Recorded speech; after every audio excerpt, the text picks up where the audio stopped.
છે તે બાકડા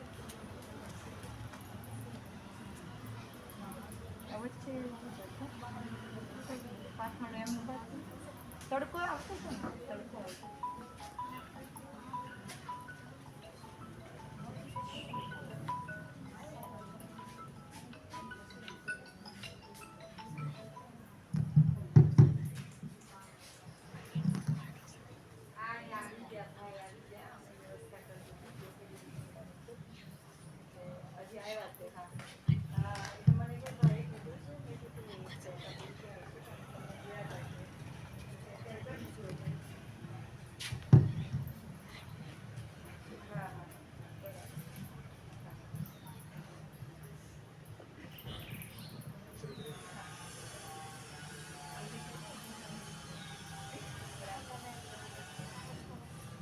શું વિદ્યાર્થીઓ મજામાં?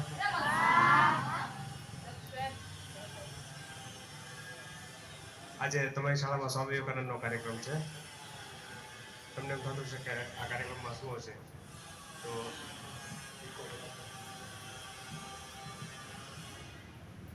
તો આ કાર્યક્રમથી આપણે અભ્યાસમાં ફટાફટ કઈ રીતે પ્રગતિ કરી શકાય એની માહિતી મળશે. આજે આપણે કેટલી વસ્તુ શીખશું? 5. તમને એમ થાય કે 5 વસ્તુ શું કામ? તો સ્વામીજી કહે છે કે 2 છોકરા છે. એક છોકરો છે એને દુનિયાના બધા પુસ્તકો વાંચી નાખ્યા, બીજો છોકરો છે એને ખાલી 5 જ વસ્તુ વાંચીને પોતાના જીવનમાં ઉતારવાની કોશિશ કરી. તો સ્વામીજી શું કહે છે કે કોની પાસે વધારે બુદ્ધિ, જ્ઞાન ને આવડત છે, તો જેને ખાલી 5 જ વસ્તુ વાંચી છે અને પોતાના જીવનમાં ઉતારવાની કોશિશ કરેલી છે, એ રસ્તા ઉપર ચાલવાની કોશિશ કરી છે, એની પાસે વધારે બુદ્ધિ, જ્ઞાન ને આવડત છે. તો આજે આપણે કેટલી વસ્તુ શીખશું? 5. પહેલી વસ્તુ છે આત્મશ્રદ્ધા. શું છે? આત્મશ્રદ્ધા. શ્રદ્ધા એટલે શું થાય, કોઈ કહી શકે?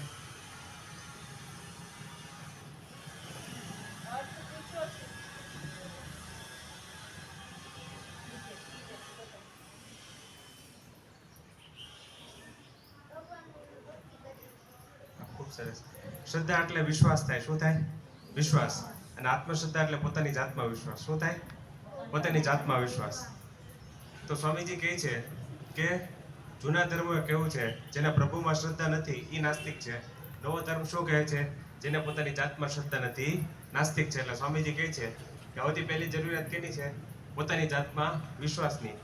આપણે કેવું થાય કે થોડા ઓછા માર્ક આવે તો આપણે હિંમત હારી જઈએ. શિક્ષક કે મેડમ હોય ખીજાય તો તરત આપણે હિંમત હારી જઈએ. આપણે તરત ખોટું લાગી જાય કે હવે ભણવું જ નથી. કોઈક લાફો મારી દે બરાબર શિક્ષક કે મેડમ, ભાઈ આપણે ચોપડી ઘા કરી દે કે હવે ભણવું જ નથી. આ શિક્ષક કે મેડમ છે ને આતંકવાદી જો છે, ત્યારે ત્યાં લાફો જ મારતા હોય. સમજણું? આપણે એવું કહી દઈએ. હું શિક્ષક જ છું, ઘણા વર્ષોથી ભણાવું. સમજણું? એટલે વિદ્યાર્થીઓ આરામમાં રહેતા હોય એટલે વિદ્યાર્થીઓ હું બોલતો હોય, હું કહેતા આમાં સાંભળતો હોય. એક વિદ્યાર્થી કીધું તો બીજો વિદ્યાર્થી પાસે આવીને કે સાહેબ બોલો તો તમને ગાળું દઈશ. આવું બધું દરરોજ સાંભળતો હોય. પણ આ બધીમાંથી રસ્તો કાઢવો કઈ રીતે? બરાબર? જ્યારે હું તમારી ઉંમરનો હતો ત્યારે મારી જેમ કોઈ સમજાવવાવાળું હતું નહીં. બરાબર? તો અમારી શાળામાં સ્વામીજીનો કાર્યક્રમ થયેલો અને હું સ્વામી વિવેકાનંદ પાસેથી ઘણું બધું શીખ્યો. અને એ બધું જે શીખ્યો એ વિદ્યાર્થીઓને ભણાવવામાં મેં કામે લગાડ્યું. અને આજે મારા મોટાભાગના જેટલા પણ સબ્જેક્ટ છે એ બધામાં 100% રિઝલ્ટ આવે. મેં એવા વિદ્યાર્થીને પાસ કરાવેલા છે કે જેને 0 માર્ક આવેલા. શરત ખાલી એટલી કે હું કહું એ કરવાનું. બરાબર?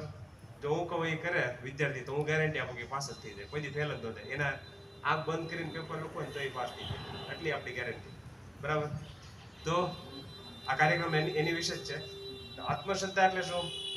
પોતાની જાતમાં વિશ્વાસ. શું થાય? પોતાની જાતમાં વિશ્વાસ.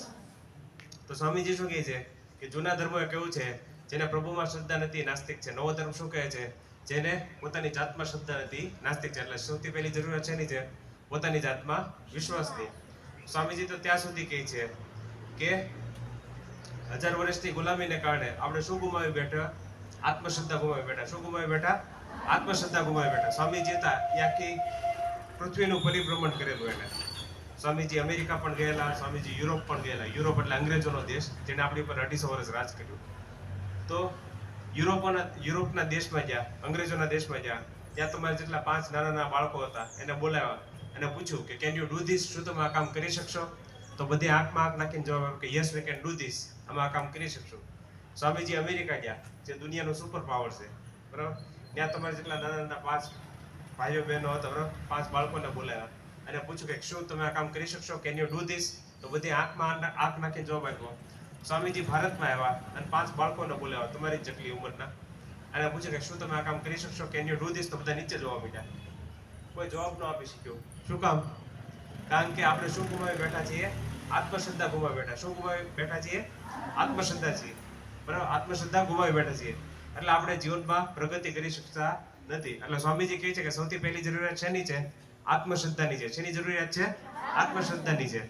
તો હું તમને એક વાર્તા કહું. હમણાં કલાકમાં શાળા છૂટશે, તમે બધા ઘરે જશો, નાસ્તો કરશો, હુઈ જશો, અમુક સાયકલ હકાલો આવી જશે, અમુક ફરવા આવી જશે, બરાબર. પછી બધું ભૂલી જાય કે આત્મશ્રદ્ધા હોવું ને આ કાર્યક્રમ થતો એ ભૂલી જાય, બરાબર. આટલું તમને એક વાર્તા કહું. વાર્તા તમને લાંબા સમય સુધી યાદ રહેશે. એક છોકરી હતી, એનો જન્મ થયો દક્ષિણ ભારતમાં, સાઉથ ઇન્ડિયામાં, બરાબર, મૈસૂરમાં, ઉત્તર કર્ણાટકમાં. આપણે ગુજરાત રાજ્ય છે તેની જેમ કર્ણાટક રાજ્ય છે, એમાં મૈસૂર છે એ ઉત્તર કર્ણાટકમાં આવે. ત્યાં એક દીકરીનો જન્મ થયો 19 ઓગસ્ટ 1950ના દિવસે. પહેલેથી આ છોકરી હતી એ ભણવામાં હોશિયાર, ખૂબ હોશિયાર. પહેલેથી પહેલો નંબર જ આવે. 1 થી 10 ધોરણ હતી એ કન્નડ ભાષામાં ભણી. 11મું 12મું ધોરણ હતું એ અંગ્રેજી ભાષામાં ભણી. 1 થી 10 ધોરણ એ કન્નડ ભાષામાં ભણી, એટલે એને સૌથી પહેલો પ્રેમ કેની સાથે થયો? કન્નડ ભાષા સાથે. એને ખબર પડી કે આ જે ભાષા છે એ બહુ મહાન ભાષા છે. આની અંદર કેટલા બધા સાધુ, સંતો, કવિઓ, લેખકો, બરાબર, વિચારકો અને ફિલોસોફર, તત્વચિંતકો હતા. એને બધા પુસ્તકો લખેલા છે. પછી 11-12 ધોરણ ઇંગ્લિશ ભાષામાં પૂરું કર્યા પછી 1968નું વર્ષ હતું, જ્યારે છોકરીની ઉંમર 17-18 વર્ષ થઈ. ત્યારે એક દિવસ એના પપ્પા આવ્યા અને પૂછ્યું તારે શું બનવું છે? 12મું ધોરણ પૂરું થયું એટલે. ત્યારે છોકરીએ કીધું મારે એન્જિનિયર બનવું છે. શું બનવું છે? એન્જિનિયર બનવું છે. તેના પપ્પા કે એન્જિનિયર થોડું બનાય, કારણ કે એન્જિનિયરિંગ કોલેજ તો બધા છોકરા હોય, કોઈ છોકરી હોય જ નહીં. એ કીધું ડોક્ટર બની જા, નર્સ બની જા, બીજું ગમે એ બની જા, એન્જિનિયર ન બન. એ છોકરી હતી પહેલેથી હોશિયાર હતી. હોશિયાર વિદ્યાર્થીઓને કોઈ માને નહીં, એ ગમે તે મારે એન્જિનિયર. એના પપ્પા હતા એ કાકા, મામા, ફૂઈ, ફૂ, આખા કુટુંબમાં બધાને કીધું. એ બધે સમજાવવાની કોશિશ કરી કે તું એન્જિનિયર ન બન, ડોક્ટર બન. સમજાણું? પણ એ ન માની. છેવટે એના પપ્પાએ કંટાળીને એડમિશન માટે ફોર્મ ભર્યું. પહેલા ધડાકે એડમિશન મળી ગયું, કારણ કે પહેલેથી જ છોકરી ભણવામાં હોશિયાર હતી. એડમિશન મળી ગયો. તમારે કેમ આચાર્ય યોગેશ સર છે, એને જેમ આચાર્ય હતા એને મળવા ગયા અને કીધું કે મારી એકની એક દીકરી છે, તમે ધ્યાન રાખજો. આચાર્ય કે કાંઈ વાંધો નહીં, અમે અમારી તરફથી જે કાંઈ મદદ થશે એ કરશું. આચાર્યએ એક અલગ રૂમની વ્યવસ્થા કરી, કારણ કે બધી જગ્યાએ છોકરાઓ માટે જ બધી વ્યવસ્થા હતી, છોકરીઓ માટે કાંઈ વ્યવસ્થા જ નથી. આચાર્ય કે અમે તમારી દીકરી એક રૂમ આપશું અલગથી. પહેલો દિવસ હતો ત્યારે છોકરી ગઈ તો રૂમની અંદર પગ મૂક્યો તો રૂમ કાંઈ સાફ બાફ કર્યો નહોતો. અંદર એ બેન જ્યારે ગયા અંદર તો પટ્ટાવાળો હતો, એ હાવણી લઈને આવ્યો, પોતું લઈને આવ્યો. અંદર એની હાવણી કાઢવા માંડ્યો તો પછી ઓલી છોકરી એની પાસેથી હાવણીના પોતું લઈ લીધું, પોતે જ સાફ કર્યો. બેલ વાગ્યો, ઘંટ વાગ્યો, જ્યારે વર્ગખંડનો સમય થયો, પહેલો પીરિયડ, પહેલો તાસ ચાલુ થયો, ત્યારે એ છોકરી અંદર ગઈ તો બધા છોકરા રાડું પાડવા માંડ્યા. અમુકે ગાળું દીધી, અમુકે ચોકનો ટુકડો માર્યો, અમુકે કાગળિયા ટૂચો માર્યો ને સમજાણું. અમુકે પાછળથી રાડું પડી કે એ છોકરી તું કોણ સાથે જોઈ લેવાની, હાલ નીકળાયથી ભણવા મળી. પણ એ છોકરી એક પણ શબ્દ ન બોલી. હા, સમજવા જેવું છે. આપણે બધા છોકરાઓ છીએ ને, કુમાર શાળા જેટલા સમજવા જેવું. કેવું થાય આજે છોકરાઓ બધી જગ્યાએ પાછળ છે, છોકરી બધી જગ્યાએ આગળ છે. શું કામ? આ ઘટના ઉપરથી તમે સમજો. એ છોકરી એક પણ શબ્દ ન બોલી. આવું 1 દી 2 દી 3 દી 4 દી. જેવી છોકરી પાટલી ઉપર બેસે જાય તો છોકરાઓ પાછળથી એ પાણી ઢોળી દે પાટલી ઉપર, એટલે બે નો હવે 1 દી 2 દી 3 દી 4 દી 5 દી 6 દી 1 મહિના 2 મહિના 3 મહિના 1 વર્ષ પસાર થયું, 12 મહિના પસાર થયા. 12 મહિના પસાર થાય ત્યારે પરિણામ આવ્યું ને ત્યારે છોકરીનો ખાલી તમારે આ કેમ એક સ્કૂલ છે, આવી ઘણી બધી સ્કૂલ થાય ત્યારે સીઆરસી ક્લસ્ટરમાં ઘણી બધી શાળા હોય. એની જેમ યુનિવર્સિટી ને એમાં કેટલી બધી કોલેજ હોય. એ છોકરીનો આખી યુનિવર્સિટીમાં પહેલો નંબર આવ્યો. અને જ્યારે છોકરીએ દરવાજાની અંદર પગ મૂક્યો ને ત્યારે બધા છોકરા જેણે એને ગાળું દીધી હતી, જેણે એને ઠેકડી ઉડાડી હતી, મજાક ઉડાડી હતી, એ બધા છોકરા એને સલામ કરી અને કીધું કે અમે તારી ગમે એટલી ઠેકડી ઉડાડી, મજાક ઉડાડી, મશ્કરી કરી, પણ તું કોઈથી હિંમત ન હારી. આજે હિંમત ન હારવી એને શું કહેવાય? આત્મશ્રદ્ધા. શું કહેવાય? આત્મશ્રદ્ધા, પોતાની જાત ઉપર વિશ્વાસ. એટલે સ્વામીજી કહે છે કે આત્મશ્રદ્ધા હોવી જોઈએ. શું હોવું જોઈએ?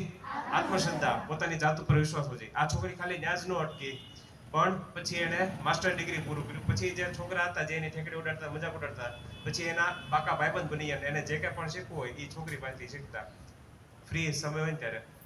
પછી એને માસ્ટર ડિગ્રી પૂરું કર્યું IISc બેંગ્લોરમાંથી. પછી એને નોકરી મળી ટેલ્કોની અંદર.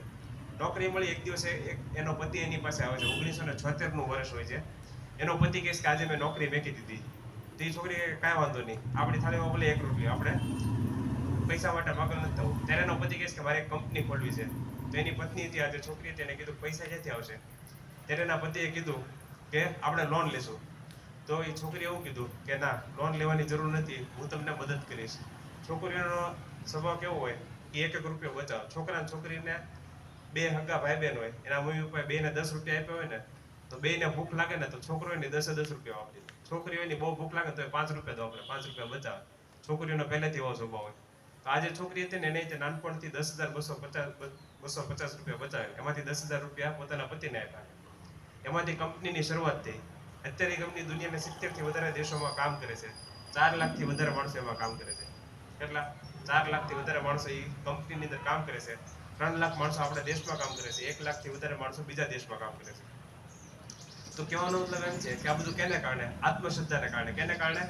આત્મશ્રદ્ધાને કારણે. અત્યારે ભારતની તો સૌથી મોટામાં મોટી કંપની છે, પણ દુનિયાની મોટા મોટી લિસ્ટેડ કંપનીમાંથી આવે છે.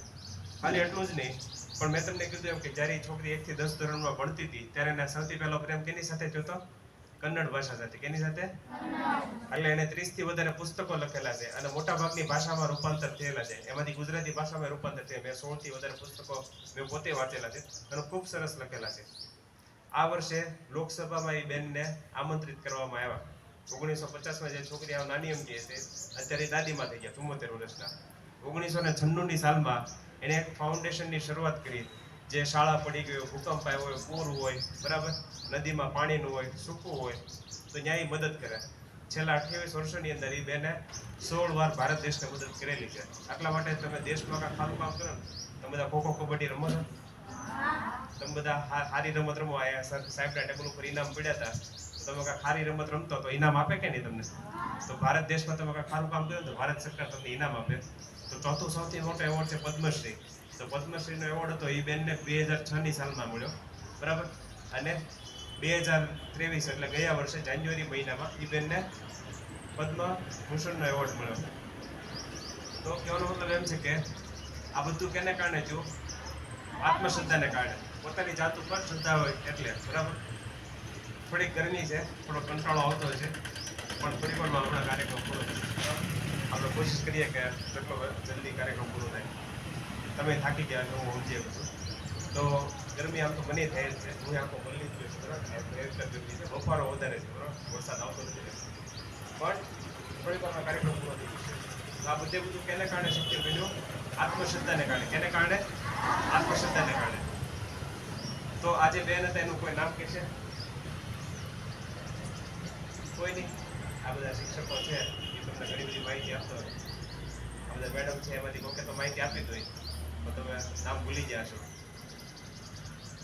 કોઈ નહીં. એ બેનનું નામ છે સુધા મૂર્તિ. શું નામ છે? સુધા મૂર્તિ.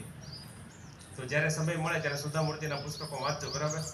આપણે તે હું યોગેશ સરને વાત કરી, મેડમની રિક્વેસ્ટ કરીએ કે CRC-માંથી એટલે SMC-માં જે ગ્રાન્ટ આવતી એમાંથી પુસ્તકો લાઇબ્રેરીમાં ખરીદે. તો તમે બધા જો મેડમ કહે છે સુધા મૂર્તિના પુસ્તકો છે, એટલે મેડમને પૂછીને જે કાંઈ સારા પુસ્તકો હોય, બરાબર, કેટલા બધા પુસ્તકો છે, મહાશ્વેતા છે, ડોલર બહુ છે, અત્ર તત્ર સર્વત્ર, કેટલા બધા પુસ્તકો છે.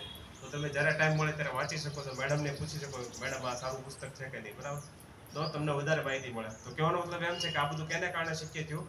આત્મશ્રદ્ધાને કારણે, બરાબર. સ્વામીજી તો ત્યાં સુધી કહે છે કે આખી દુનિયા તમારી સામે તલવાર લઈને ઊભી રહી જાય. તમારા મા બાપ, ભાઈ બહેન, મિત્ર, વાલી, શિક્ષક, હું પોતે શિક્ષક છું, હું તમારો વિરોધ કરતો હોઉં તો પણ જો તમને તમારી જાત ઉપર શ્રદ્ધા હોય, તમને વિશ્વાસ હોય કે હું કરી જ શકીશ, દુનિયાની કોઈ તાકાત મને નહીં રોકી શકે, તો તમે સફળ થશો. આ સ્વામીજીના પોતાના શબ્દો છે. એટલે આત્મશ્રદ્ધા હોવી ખૂબ જરૂરી છે. તો આ થયું આત્મશ્રદ્ધા. બીજી વસ્તુ છે નિર્ભયતા. શું છે? નિર્ભયતા. નિર્ભયતા એટલે કોઈ પણ બાબતથી ડરવું નહીં. આપણે નાની નાની બાબતોથી ડરી જઈએ છીએ, બરાબર. એટલે સ્વામીજી કહે છે કે જીવનમાં કોઈ પણ બાબતથી ડરવું નહીં. આપણે જરાક નિષ્ફળ જઈએ, બરાબર, પરીક્ષામાં ઓછા માર્ક આવે એટલે ડરી જઈએ, પણ અત્યારે તો તમે બધા વિદ્યાર્થી છો એટલે તમારા જીવનમાં સૌથી મોટી મુશ્કેલી એવું હોય કે ભણતર, બરાબર. અત્યારે તમારી ઉપર કાંઈ જવાબદારી નથી, તમારે કાંઈ ખેતરે કામ કરવા જવાનું હોય, હળ દૂધવા ન જવાનું હોય, તમારે શાંતિદાય ભણવાનું હોય, પણ આપણે એ પણ નથી કરી શકતા. શું કામ? કારણ કે આપણને સાચી દિશા નથી ખબર કે કઈ દિશામાં જવાનું. એટલે સ્વામીજી કહે છે કે નિર્ભય બનો. આપણે નાની એમથી બાબત કાંઈક ઘટના બની હોય, કાંઈ ઘટી હોય, તો આપણે તરત ડરી જઈએ છીએ. માની લો કે જો અત્યારે કેટલા વાગ્યા 4 વાગ્યા કે નહીં, હું રાતે 4 વાગે તમને બોલાવું ને અને કાકા આમ ઝાડું વેલ્યું હોય પવન આવ્યો ને એવો અનો અવાજ થયો તો અડધાને ઉલટી થઈ જાય, કોઈ વાત થઈ જાય ને અડધાને દવાખાને લઈ જવા પડે. શું કામ? કારણ કે આપણા દિમાગમાં પહેલેથી ડર કેટલો નાખેલો છે, સમજાણું? એટલે ડરવાનું નહીં. સ્વામીજી કહીશ કે જ્યારે તમે ડરો છો ત્યારે તમે જીવનમાં કોઈ દિવસ મોટું કામ કરી શકતા નથી. એટલે જે નીડર હશે એ બહુ મહાન કામ કરશે. એટલે નીડર બનો. સ્વામીજીનો મુખ્ય સંદેશ આ છે. સ્વામીજીનો અંતિમ સમય હતો ત્યારે કોકે પૂછ્યું કે સ્વામીજી, તમારી આખી જિંદગીનો સાર તમારી એક જ વાક્યમાં કેવો હોય તો તમે શું કહેશો? તો સ્વામીજીએ કીધું કે જો મને ભગવાન ફરીથી નવું શરીર આપે અને આખા ભારતમાં એક જ સંદેશ કહેવાનો કે તો એક જ સંદેશ આપો, નિર્ભય બનો, ડરો નહીં. તમે આખી જિંદગી ડરી ડરીને જીવો છો, એનાથી શું થાય છે? તમે કાંઈ ઉપાડી નથી શકતા, બરાબર? તમે આવ્યા અને વહી ગયા, તમને કોઈ દુનિયામાં ઓળખતું નહોતું અને ઓળખશે નહીં. શું કામ? કારણ કે તમે કેવી રીતે જીવ્યા? ડરી ડરીને. એટલે સ્વામીજી કહે છે કે નિર્ભય બનો. અમુક પાછા વિદ્યાર્થી બેઠો એને એમ છે કે આ સાહેબ લીડર બનવા કહેતા કે દાદાગીરી કરો, સમજાણું? સાહેબથી આવું બાંધન કરો, મેડમથી આવું બાંધન કરો. એટલે હું એવું નથી કહેતો. નિર્ભય બનો એટલે શક્તિશાળી વ્યક્તિ હોય એકદમ શાંત હોય. જે ડરપોક હોય ને આખા ગામની હળી કરતું હોય, સમજાણું? તોફાન કરતું હોય. એટલે શક્તિશાળી બનો. તમે કોઈ વાંદરા નથી, સમજાણું? તમે બધા માણસ છો. વાંદરા જેમ આખા ગામની હળી કરવા કરતા શાંતિથી બેવાનું, સમજાણું? ડર તો પછી એમ થાય કે આ સાહેબે તો કીધું નિર્ભય બનો એટલે આખા ગામની હળી કરો. મેં એવું નથી કીધું, સમજાણું? નિર્ભય બનો એટલે શક્તિશાળી બનો. કોઈ પણ બાબતથી ડરો નહીં અને બીજાને મદદ કરો. તમે જો એટલું કરી શકો તો તમે અદ્ભુત કાર્ય કરી શકો, સમજાણું? સ્વામીજીનો સંદેશ છે. તો સ્વામીજીના જીવનમાંથી કેટલી બધી ઘટના જોઈએ, બરાબર? 4-5 ઘટના જોઈએ. આપણી સમય ઓછો છે, તમને ગરમી થાય છે. તો સ્વામીજી હતા, એનું નાનપણનું નામ છે નરેન્દ્રનાથ દત્ત. શું નામ છે? નરેન્દ્રનાથ દત્ત. એના મમ્મીનું નામ છે ભુવનેશ્વરી દેવી. એના પિતાનું નામ છે વિશ્વનાથ દત્ત. એના પિતા હતા એ બહુ મોટા વકીલ હતા. આખા ભારતમાં કોઈ પણ બહુ મોટો કેસ આવે ને એ લડવાનો હોય તો એના પિતાને સૌથી પહેલા યાદ કરે, કારણ કે એના પિતા બહુ આખા ભારતમાં ખ્યાતનામ હતા. ઉત્તર ભારતમાં તો એની બહુ ખ્યાતિ હતી. અને એના મમ્મી હતા ભુવનેશ્વરી દેવી. એ ઈશ્વર પરાયણ વ્યક્તિ હતા, બરાબર? આખો દી મહાભારતનું પઠન કરતા હોય, રામાયણનું પઠન કરતા હોય. હવે 7 વર્ષની ઉંમર હતી નરેન્દ્રની, તો ત્યાં સુધીમાં તો નરેન્દ્રને મહાભારત રામાયણ આખું મોઢે યાદ હતું. શું કામ? કારણ કે એના મમ્મી હતા એના કોઈ ભૂતની વાર્તા ન કહેતા, એના હંમેશા મહાભારત રામાયણની જ વાર્તા કહેતા.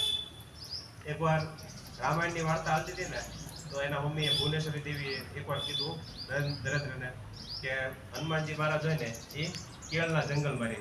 કેળ એટલે કે કેળાનું જંગલ હોય ને એમાં રહે. તો ત્યાં નજીકમાં જ એક કેળાનું જંગલ હતું, કેળાની આખી વાડી હતી. સ્વામીજી તો ત્યાં વહી, એટલે નરેન્દ્રનાથ તો ત્યાં વહી ગયા, આખો દી ત્યાં રોકાણા. પછી એના મમ્મી તો ગોતતા નીકળ્યા પણ ક્યાં મળો નહીં. પછી રાતે 12-1 વાગ્યા ત્યારે નરેન્દ્ર પાસે ઘરે આવ્યા. એના મમ્મી પછી ક્યાં ગયો હતો? નરેન્દ્ર રોતા રોતા જવાબ કે હું આખો દી ત્યાં બેહી રહ્યો, હનુમાનજીની રાહ જોતો હતો, કોઈ આવું નહીં. આટલી બધી શ્રદ્ધા હતી નાનપણથી. આપણને તો વખત કીધું હોય ને તો આપણને કોઈ વિશ્વાસ ન હોય. એ તો બોલ્યા કરે, આપણે હું લેવા દેવા. આપણને આપણા મમ્મી પપ્પાએ કીધું તો આપણને વિશ્વાસ ન હોય. તો આ તો ખાલી એક વાર્તા સાંભળી, બરાબર? રામાયણમાં રામ ભગવાન ને હનુમાનજીની, એની ઉપરથી નરેન્દ્રને વિશ્વાસ આવી ગયો કે મારી માં જે કહે છે 100% સાચું છે. અહીંયા કેળાના જંગલમાં બેસી રહ્યા, આખી રાત બેસી રહ્યા. ત્યારે એના મમ્મીએ કીધું કે હનુમાનજી મહારાજ હતા એ રામ ભગવાનના કામથી ગયા છે. પછી નરેન્દ્રએ રોવાનું બંધ કર્યું. પણ પહેલેથી જ આટલી બધી પ્રચંડ શ્રદ્ધા, સમજાણું? એકવાર એ ધ્યાનની રમત કરતા હતા. ધ્યાનની રમત કરતા હતા, બેડીવાળું મકાન હતું, 3જા માળે બેઠા હતા. તેમાં અચાનક સાપ આવ્યો. પહેલા ગુજરાતીમાં પાઠ હતો, અત્યારે તો નીકળી ગયો છે. પહેલા 4થા ધોરણમાં આ પાઠ હતો ગુજરાતીમાં, નાનો નરેન. અત્યારે પાઠ્યપુસ્તક બધા બદલાઈ ગયા. તો નરેન હોય ને એ ધ્યાનમાં બેઠો, એના ભાઈબંધો એ પણ હોય, હરી નહીં. તો સાપ આવે ને તેના ભાઈબંધો તો ઘડી ઘડી આંખ ખોલીને જોતા કે શું હાલે છે. પણ નરેન્દ્રનું ધ્યાન હોય તો ભગવાનમાં હોય, એને કાંઈ ખબર ન હોય કે શું હાલે છે. તેના બધા ભાઈબંધ રાડા કરીને હેઠા ભાગી જાય, સમજાણું? અને એના મમ્મી ઉપર બોલાયો કે નરેન્દ્ર તો જ્યાં સાપ આવ્યો તોય બેઠો છે. એના મમ્મી પપ્પા આવ્યા, એ ડરી ગયા. પણ થોડીક વાર પછી સાપ ત્યાંથી વહી ગયો. સાપ વહી ગયો પછી નરેન્દ્ર જ્યારે ધ્યાનમાંથી ઉભા જાય ત્યારે એના મમ્મી પપ્પાએ પૂછ્યું તેને ખબર નહોતી કે સાપ આવ્યો? ત્યારે નરેન્દ્રે કીધું ના, મને તો કાંઈ ખબર હતી નહીં. તો આ ઘટના પરથી ખબર પડે છે કે નરેન્દ્રની એકાગ્રતાની શક્તિ પણ ખૂબ જોરદાર હતી અને નરેન્દ્ર લીડર પણ હતા.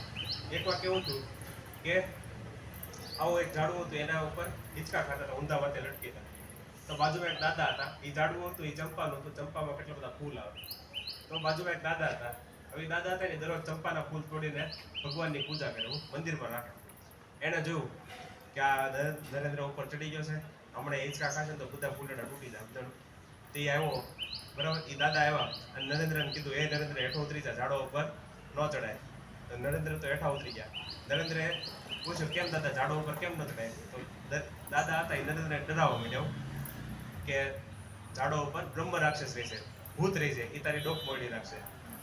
પણ નરેન્દ્ર હતા એને કોઈ ભૂત વિશે સાંભળેલું જ નહીં. એના મમ્મી હતા એ રામાયણ મહાભારતની જ વાત કહેતા. એને નવાઈ લાગી, ભૂત વળી કેવું હોય, બ્રહ્મ રાક્ષસ વળી કેવું હોય, એ ક્યાં રહે છે, એ કેવા કપડાં પહેરે છે, શું ખાય છે, મારે મળવું છે વળાવો. ઓલા દાદા હતા એ ઓલા નરેન્દ્રને ડરાવવા આવ્યા હતા. દાદા ડરી ગયા કે આને મેં ક્યાં કીધું ભાગો. દાદા જેવા ભાગી ગયા અને નરેન્દ્ર ઝાડા ઉપર ચડી ગયા અને હિંચકા ખાવા માંડ્યા. એના બધા ભાઈબંધ હતા ને કે નરેન્દ્ર હેઠ ઉતરી જા, ઝાડા ઉપર ભૂત રહેશે, તારી ડોક મોડી નાખશે. તો આ નરેન્દ્ર હતા એણે એવું કીધું કે હું નાનો હતો ત્યારથી આ ઝાડો ઉપર હિંચકા ખાઉં છું, આજ સુધી મેં મારી આંખે કાંઈ જોયું નથી. આ ઘટના ઉપરથી સ્વામીજી એમ કહે છે કે તમે જ્યાં સુધી કોકની પાસેથી સાંભળેલું હોય એ વાત ઉપર વિશ્વાસ ન કરો, તમે પોતે એની ચકાસણી કરો. શું કરો? ચકાસણી કરો. આપણે બધા કેવી હાલત છે, 1 થી 8 ધોરણમાં આ બધા શિક્ષકો હોય એને તમને કેટલી બધી વસ્તુ શીખવાડેલી હોય, પણ તમે બધું ભૂલી જાઓ. શું કામ ભૂલી જાઓ? કારણ કે તમે કોઈ દિવસ એની ચકાસણી કરેલી ન હોય. કોઈ પણ બાબતને લાંબા સમય માટે યાદ રાખવી હોય ને તો તમારે ચકાસણી કરવી પડે. હમણાં તમારી એકમ કસોટી પૂરી થઈ ને, એકમ કસોટી આપી, તમે બધી પરીક્ષા આપો, કેની આપો છો? માહિતીની પરીક્ષા આપો. કેની પરીક્ષા આપો? માહિતી. તમને એક પુસ્તક આપેલું હોય, બરાબર, વિજ્ઞાનનું આપેલું હોય, સમાજ વિજ્ઞાનનું આપેલું હોય, એમાંથી તમને જેટલું યાદ રહે એ તમે યાદ રાખવાની કોશિશ કરો. પરીક્ષા ચાલુ થાય એટલે તમે લખી રાખો, બરાબર, ઝેરોક્સ મશીનની જેમ, અને જેટલું સાચું પડે એના માર્ક મળે. તો આજે પરીક્ષા થઈ કેની થઈ? માહિતીની પરીક્ષા થઈ. કેની પરીક્ષા થઈ? માહિતીની. કોઈ પણ પુસ્તક વાંચવાથી તમને જ્ઞાન ત્યારે થાય જ્યારે તમે માહિતીની ચકાસણી કરો ત્યારે. આટલા માટે કેવું થાય કે આપણે તમે ગમે એટલા પુસ્તક વાંચો તો તમને બધું ભૂલાઈ જાય. તમને 10 દી પહેલા પુસ્તક વાંચ્યું હોય એનું તમને કાંઈ યાદ હોય, તમને ભૂલાઈ ગયું હોય, તો પરીક્ષા વખતે ફરીથી વાંચવું પડે. હું કામ? કારણ કે આપણે એની ચકાસણી કરી નથી. એટલે સ્વામીજી કહે છે કે કોઈ પણ બાબતને લાંબા સમય સુધી યાદ રાખવી તો એનું શું કરવું પડે? માહિતીની ચકાસણી કરવી પડે. શું કરવું પડે? માહિતીની ચકાસણી કરવી પડે. માની લો કે 8મા ધોરણની વિજ્ઞાનની ચોપડી છે, બરાબર, એમાં હાઇડ્રોક્લોરિક એસિડ આવે HCl, તો માની નહીં લેવાનું, ચકાસણી કરવાનું કે આ તો ભલે કેન્દ્રવર્તી શાળા નહીં પણ વિજ્ઞાનની પ્રયોગશાળા નહીં હોય, પણ વિજ્ઞાનની પ્રયોગશાળા હોય ને, 9મા 10મા ધોરણમાં માધ્યમિક ઉચ્ચતર માધ્યમિકમાં જાઓ, બીજી શાળામાં, સરકારી શાળા હોય ત્યાં, તો રકાબીનો ટુકડો લેવાનો, હાઇડ્રોક્લોરિક એસિડ લેવાનો, HCl, અને દિવસ વચ્ચે આગ લગાડવાનું, જોવાનું એમાંથી કેવો પ્રકાશ નીકળે છે. ભૂરો પ્રકાશ નીકળે છે, પીળો પ્રકાશ નીકળે છે, એસિડ છે, બેઝ છે, ગરમી ઉત્પન્ન થાય છે, ઠંડી ઉત્પન્ન થાય છે. આ બધું જ્યારે તમે તમારી આંખેથી જોશો, ચકાસણી કરશો, ત્યારે જે તમે માહિતી ચોપડીમાં વાંચેલી છે એ જ્ઞાનમાં રૂપાંતર થાય. આ કેના જેવું છે? આ વાલી વાત. અત્યારે તમે બધા અહીંયા ભણો છો, મેડમને સર ભણાવતા છે, પણ એ કાંઈ તમને લાંબા સમયથી યાદ નહીં રહેતું હોય. પણ જો આજ સરને મેડમે તમને કાંઈક પ્રોજેક્ટ આપ્યો હોય ને, એ તમને 10 વર્ષ 15 વર્ષ સુધી યાદ રહે. શું કામ? કારણ કે પ્રોજેક્ટ તમે જાતે કરવાની કોશિશ કરેલી છે. બાકી બધામાં કેવું હોય, શિક્ષકને મેડમ મહેનત કરતા હોય ને આપણે શાંતિથી બેઠા બેઠા પંખા નીચે હવા ખાતા હોય, એમને આવું હોય. તો પ્રોજેક્ટ જો તમે જાતે કર્યો તો તમને તો 15-20 વર્ષ પછી બધા ભાઈબંધ ભેગા મળો ત્યારે તમે યાદ કરો કે આપણે કયો પ્રોજેક્ટ કર્યો હતો. એ પ્રોજેક્ટ શું કામ યાદ હોય? કારણ કે શિક્ષક કે મેડમ છે ને તમને ખાલી પ્રોજેક્ટ આપ્યો, પણ મહેનત કોણે કરી? તમે પોતે કરી. તો ત્યાં હું થયું, માહિતીનું જ્ઞાનમાં રૂપાંતર થયું. તો કોઈ પણ વસ્તુ છે ને લાંબા સમય સુધી યાદ રાખવી હોય તો શું કરવું પડે? માહિતીની ચકાસણી કરવી પડે. શું કરવું પડે? માહિતીની ચકાસણી કરવા માટે શું જરૂરી પડે? નિર્ભયતા. શું? નિર્ભયતા. એમાં ડર ન ચાલે. તો સ્વામીજી કહે છે કે નિર્ભય બનો. એકવાર સ્વામીજી હતા એ ફરતા ફરતા કાશ્મીરમાં ગયા તો સામેથી વાઘ આવતો હતો. સ્વામીજીને ભૂખ લાગી હતી. સ્વામીજીને 15-20 દિવસથી ખાવા નહોતું મળ્યું અને પાણી પીવા નહોતું મળ્યું. તો સ્વામીજી હતા એ ઝાડવું હતું ત્યાં ટેકે બેસી ગયા અને ભગવાનને પ્રાર્થના કરી હતી, હે ભગવાન, મને ભૂખ લાગી છે, આ વાઘને ભૂખ લાગી છે, વાઘ પહેલા મને ખાઈ જતો. સ્વામીજી ત્યાં બેસી રહ્યા. થોડીક વારમાં વાઘ આવ્યો ને સ્વામીજીને સૂંઘીને વહી ગયો. આ ઘટનાઓમાંથી ખબર પડે કે સ્વામીજી જીવનમાં ડરતા નહીં. તમને એવું થતું કે સ્વામીજીએ એવું શું કામ કીધું કે તમે જે કામ આપ્યું છે એ થતું નથી. તો ત્યારે કેવું હતું કે દીકરીઓ માટે એક શાળા જ નહોતી આખા ભારત દેશમાં. અમુક જગ્યાએ મહારાષ્ટ્રમાં સાવિત્રીબાઈ ફૂલે હતી એણે શાળા ચાલુ કરી હતી. આખા ભારતમાં દીકરીઓ માટે શાળા ચાલુ નહોતી. આજે તો મેડમ પણ આજે તમારી શાળામાં ભણાવે છે, તો ત્યારે તો સ્ત્રીઓ માટે ભણવાનો અધિકાર હતો. તો સ્વામીજીએ તે આખા ભારત દેશમાં ફેર્યા. કેટલા બધા રાજાને મળ્યા, રજવાડાને મળ્યા, કેટલા બધા બહેનોને મળ્યા જે શિક્ષિત હતા, બીજા દેશમાં ભણીને આવેલા. તો કોઈ સ્ત્રી માટે કામ કરવા તૈયાર નહોતું. આટલા માટે સ્વામીજી હતા એ ઇંગ્લેન્ડમાંથી એક બેનને લઈને આવ્યા. કોઈ કહેશે એ બેનનું નામ શું? કોઈ કહેશે? તમારે બધા થોડાક પુસ્તક વાંચો હતું. ત્યારે આ તો કાર્યક્રમ થયો એટલે હું તમને બધી માહિતી આપીશ. થોડાક પુસ્તક વાંચવા જોઈએ, મેડમને પૂછવું જોઈએ, સુંદરનું આપણે બધી મેડમને પૂછીએ ને બીજાની માહિતી મળે. તો એ બેનને લઈને એમના એલિઝાબેથ માર્ગરેટ નોબેલ, શું નામ છે એનું બેન? Elizabeth Margaret Nobel. એનું ભારતનું નામ છે સિસ્ટર નિવેદિતા. શું નામ છે? સિસ્ટર નિવેદિતા. તો સિસ્ટર નિવેદિતા હતા 1898માં પ્લેગ ફાટી નીકળ્યો આખા ભારતમાં. પ્લેગ ફાટી નીકળ્યો એટલે માણસો ટપોટપ ભરવા માંડ્યા. ઉંદરડો બે દીમાં તો ઉંદરડો પૌડી જાય ને એટલે ગાંઠ થાય. ગાંઠ થાય ને એટલે ગાંઠ ફૂટે એટલે માણસ મરી જાય. એ સમયે બધા ભાગી જાય. મોટા મોટા રાજકારણીઓ હતા બધા બરાબર. એ સમયે આજથી 100 વર્ષ પહેલાની વાત છે, 120 વર્ષ પહેલાની. બધા ભાગી જાય. પણ સિસ્ટર નિવેદિતા હતા ને એ બીજા દેશના હતા. એને હાવનો લીધો અને બંગાળની ગલી ગલી સાફ કરેલી. અને ત્યારે મહાત્મા ગાંધીએ કીધેલું કે જો તમારે સાચો ભારત દેશનો પ્રેમી કોઈ વ્યક્તિને જોવો હોય ને તો સિસ્ટર નિવેદિતાને જોજો. બરાબર. સિસ્ટર નિવેદિતાએ પૂછેલું સ્વામી વિવેકાનંદને કે મારે ભારત દેશ માટે શું કરવું જોઈએ? તો સ્વામી વિવેકાનંદે કીધું કે 1000 વર્ષની ગુલામીને કારણે ભારત દેશને આટલો બધો ધિક્કાર અને નફરત મળેલી છે, તમે ભારત દેશને પ્રેમ કરો. આટલા માટે મહાત્મા ગાંધીએ એવું કીધું. તો કહેવાનો મતલબ એમ છે કે સ્વામીજી જીવનમાં કોઈ હિંમત હારતા નહીં, પણ એને ભગવાનને એવું કામ કીધું કે વાઘ ભલે મને ખાઈ જતો, કારણ કે તમે જે કામ આપ્યું છે થતું નથી. કારણ કે આ દેશમાં કોઈ આ દેશ માટે જ કામ કરવા તૈયાર નથી. આપણે બધા એવું માનીએ કે આપણો ઉદ્ધાર અમેરિકાવાળા કરશે. અમેરિકાવાળા એનો ઉદ્ધાર કરે કે આપણો ઉદ્ધાર કરે? જો આપણે આપણા દેશની પ્રગતિ કરીએ તો આપણે જ કરવી પડે. બરાબર. તો નિર્ભય બનો. એકવાર સ્વામીજી અમેરિકામાં હતા. અમેરિકામાં હતા ને સ્વામીજી બોલ્યા કે જેને ઈશ્વર દર્શન કરેલા હોય ને એને કોઈ પણ બાબતથી ડર ન લાગે. તો ત્યાં બધા ભરવાડ હતા. ભરવાડ એટલે આપણે ભરવાડ કહીએ ગુજરાતીમાં, પણ એ લોકો શું કહે? કાઉબોય. કાઉબોય એ બધા શું કરે? હાથમાં બંદૂક રાખે, માથે ગોળ ટોપી પહેરેલી હોય, ગોળ બૂટ પહેરેલા હોય, ઘોડો લઈને ફરતા હોય. એ બધા કાઉબોય હતા. એને નક્કી કર્યું કે સ્વામીજીને આપણા ગામડામાં બોલાવી અને જોઈએ કે એ કેટલા નીડર છે. સ્વામીજીને પોતાના ગામડામાં બોલાવે. આવો એક કાર્યક્રમ હતો. એમાં એક ટીપડા ઉપર ઊભા રહેવાનું કીધું. કે સ્વામીજીને કીધું કે તમારા ટીપડા ઉપર ઊભા રહી જાઓ અને તમારા ધર્મ વિશે ભાષણ આપો. સ્વામીજીએ વક્તવ્ય આપવાનું ચાલુ કર્યું અને એ બધા ભરવાડ હતા, કાઉબોય હતા, એ બધા દૂર ગયા અને હાથમાં બંદૂક હતી, એનાથી ગોળીઓ મારવા માંડ્યા. અમુક ગોળીઓ માથા ઉપરથી પસાર થાય, અમુક કાન પાસેથી પસાર થાય, અમુક હાથ પાસેથી પસાર થાય, અમુક પગ પાસેથી પસાર થાય. આવું કલાક આવેલો. કલાક પછી જ્યારે ભાષણ પૂરું થયું ને ત્યારે એ બધા કાઉબોય હતા, તાળીઓ પાડવા માંડ્યા કે તમે જે બોલો છો એ સત્ય છે, તમે વીર પુરુષ છો, મહાપુરુષ છો. બરાબર. તમે સાચું બોલો છો કે તમને ડર લાગતો નથી અને જીવનમાં કોઈ દિવસ ડરવાનું નહીં. એક છેલ્લી ઘટના કહું. બરાબર. સ્વામીજી જ્યારે વારાણસીમાં હતા ત્યારે ત્યાં એક ક્ષીર ભવાની માતાનું મંદિર છે. એક બાજુ તળાવ છે, એક બાજુ વંડી છે. એક જ રસ્તો છે આવવા જવાનો. સ્વામીજીએ દર્શન તો કરી લીધા, પણ જ્યારે પાછા જતા હતા ને ત્યારે એની પાછળ વાંદરા પડ્યા. શું પડ્યા? વાંદરા. વારાણસીમાં આટલા મોટા મોટા વાંદરા. અમદાવાદ ને વડોદરા જાવ તો એટલા નાના નાના વાંદરા હોય. બરાબર. આપણે બધા જંગલો કાપી નાખ્યા ને, અહીંયા થોડાક ઝાડવા છે, બાકી બીજી જગ્યાએ ઝાડવા નથી. તો આવા બધા વાંદરા આપણી વચ્ચે રહેવાય. આપણે વાંદરા પહેલા જંગલમાં રહેતા, પણ હવે આપણે વાંદરા રહેવું પડે એવું થઈ ગયું. અહીંયા તો અત્યારે ભાવનગરમાં તો એટલી સમસ્યા નથી, પણ અમદાવાદથી તમે ક્યારેક જાઓ ને તો એક અગાસી ઉપરથી બીજી અગાસી ઉપર ફરતા હોય. મારો ભાઈ બધું કરશે, હું ઘણી વાર જોતો. તો અમદાવાદ ને વડોદરા જાઉં તો એટલા નાના નાના વાંદરા હોય, પણ વારાણસીમાં રામ ભગવાન હતા ને જ્યાં હનુમાનજી મહારાજ હતા, આટલા મોટા વાંદરા હોય. તો સ્વામીજી જ્યારે જતા હતા ને ત્યારે વાંદરા એની પાછળ પડ્યા. કોણ પડ્યું? વાંદરા. તો સ્વામીજી જીવનમાં ડરતા નહીં, પણ વાંદરા પાછળ પડે ને ત્યારે હું કરું એ ખબર નહીં. તો સ્વામીજી હાલવા માંડ્યા. એને જોયું કે વાંદરા પાછળ પડ્યા તો એ ઝડપથી હાલવા માંડ્યા. તો વાંદરા ઝડપથી હાલવા માંડ્યા. વાંદરા ઝડપથી હાલ્યા એટલે સ્વામીજી દોડવા માંડ્યા. સ્વામીજી દોડવા એટલે વાંદરા દોડવા માંડ્યા. આવું છું ને એટલે ત્યાં એક દાદા રહેતા તો એ સાધુ જ હતા, 80-90 વર્ષના. એને ખબર કે વાંદરા છે ને બધીની હળી કર્યા કરે. અમદાવાદ જેમ તોફાની છોકરા હોય ને એ ક્લાસમાં બધીની હળી કર્યા કરે ને એવા વાંદરાઓની ગામની હળી કર્યા જ કર્યા. એને હું રાટ પડી, સ્ટોપ એન્ડ ફેસ ધ બ્રૂટ્સ. ઊભા રહ્યો અને દુષ્ટોનો સામનો કરો. સ્વામીજી આ શબ્દો સાંભળ્યા અને પાછા ફેર્યા અને બધા દુષ્ટોની આંખમાં, એટલે કે બધા વાંદરાની આંખમાં આંખ નાખીને જોયું અને થોડીક વારમાં બધા વાંદરા ગુમ થઈ ગયા. આજે ફોટો છે સ્વામીજીનો, આવી રીતે અદબ વાળીને ઊભા છે સ્વામીજી. એની પાછળની આખી વાર્તા છે. સ્વામીજી જ્યારે અમેરિકામાં હતા, સિસ્ટર્સ ક્લબ ભગીની મંડળ હતું, જ્યાં 7000 બહેનો હતા, 7 થી 8000 બહેનો. એને સ્વામીજીને વિનંતી કરી કે જ્યારે જીવનમાં મુશ્કેલી આવે ત્યારે શું કરવું જોઈએ. ત્યારે સ્વામીજી આ વાર્તા કીધેલી. હું એકવાર વારાણસીમાં હતો ત્યારે મારી પાસે વાંદરા પડેલા. તો ત્યાં એક સાધુ હતા, એણે કીધું કે સ્ટોપ એન્ડ ફેસ ધ બ્રૂટ્સ. ઊભા રહ્યો અને દુષ્ટોનો સામનો કરો.